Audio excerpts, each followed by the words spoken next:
the 28th of October 2023, and I'm recording this on a Saturday evening. Just yesterday, I was shopping at People's Park Centre when I decided to check out KDL Elements, that infamous place where our hospital drama queen Miss Han Feizi is supposed to be working as a clerk. Well, apparently Miss Han stayed away from her desk a bit too often. Anyway, that place must be under investigation, and it was all locked up when I was there. Meanwhile, Miss Han has been permanently barred from working in Singapore, but there's nothing mentioned about her not being able to return in any other form. I'm not that curious about her, but it's quite likely that I'll have something to buy around Chinatown, maybe in a couple of months' time.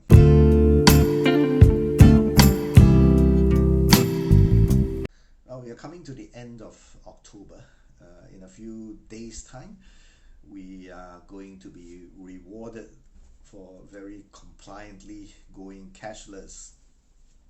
Gojek, that ride-hailing app, announced that from 1st November there will be an added transaction fee of between 10 cents and 60 cents for passengers who use cashless payment methods for their rides. Now, what's going on here? We used to have a lot of incentives to go cashless. Now, going back a little, on February 10th, 2023, our former nominated MP, Mr. Cheng, posted 2 pictures of food stalls with signs that said cash term and only cash will be accepted. He called these stalls backward and made it clear that it was all out to name and shame. Earlier on, he had even said that it was mad to install new ATMs at void decks to make it more convenient for elderly residents. Cheng went as far as to call for a boycott of all businesses that do not offer alternatives to cash. In his usual pompous, insensitive tone, Cheng said that these stalls must not hamper Singapore's development as a smart nation. He added that we shouldn't spread the myth that old people cannot use digital payments, claiming that old people from small villages in China do it daily. Are our old people more backward? He asked. Well, apparently Mr. Cheng is running some talent agency in China and must have seen many older fogies using apps for payments on China's official state media. As far as I know, some of my elderly relatives in China don't even own a mobile phone.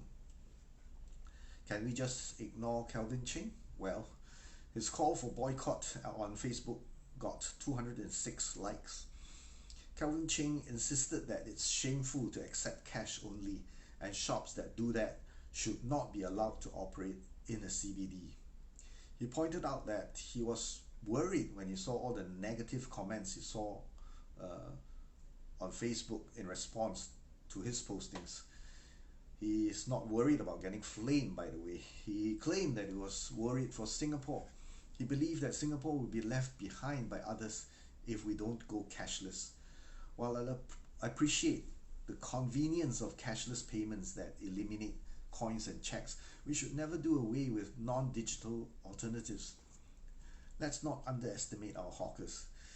They know their own business better than we do, and they must have a good reason not to use something that appears to be more convenient.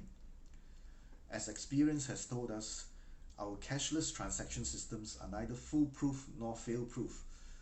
I've seen it happen before. Ridiculously long queues of anxious people at checkout counters and ATMs when the system was down. Now imagine what would happen if the ATMs were all gone. Let's not forget that such incidents are not so infrequent.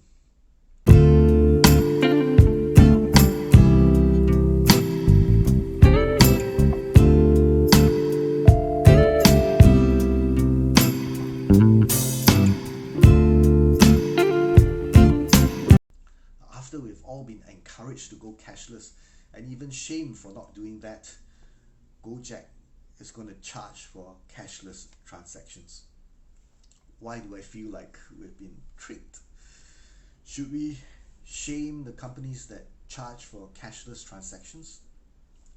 Where is Calvin Cheng when we need him?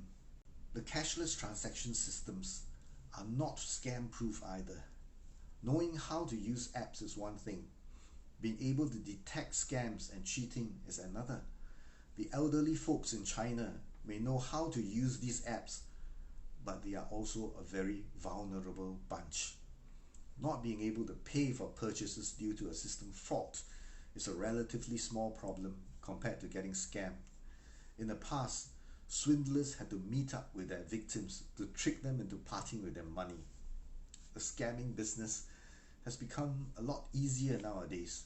The savvy folks in China, well, savvy, were the first to fall victim to WeChat scams.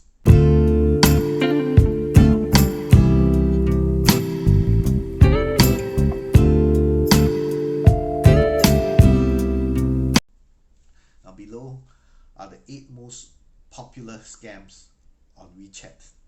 Scam number 1. Scammer shares pictures of luxury items, lavish lifestyle, befriends victim online, and entices the victim to invest in the same schemes that seem to have brought wealth to the scammer.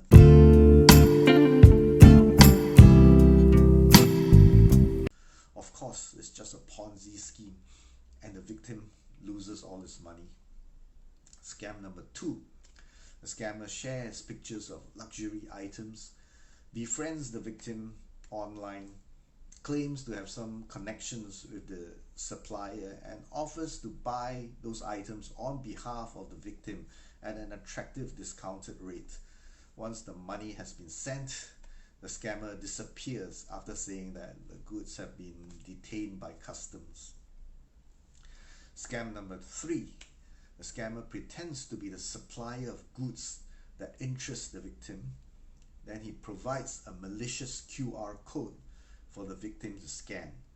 Once the victim scans the code, he's directed to a website that embeds a malware on his phone. Scam number 4. The scammer downloads victims' friends or relatives' photos, creates a fake account with a similar ID, and makes an urgent request for a loan, hospital bills, and the like. Scam number 5. The scammer pretends to be a marketing company that pays people to like their posts and give positive comments for their products. The victim thinks he can earn some money by liking those posts, but the account vanishes after sales target of the liked items have been reached. Scam number 6.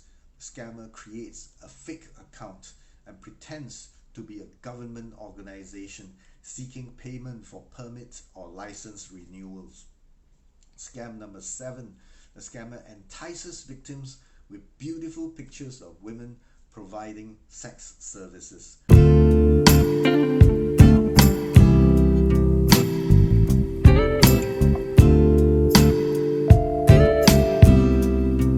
Once money is paid through WeChat, the scammer disappears.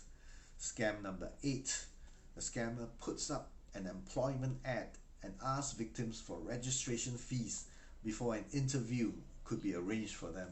Of course, there is no interview.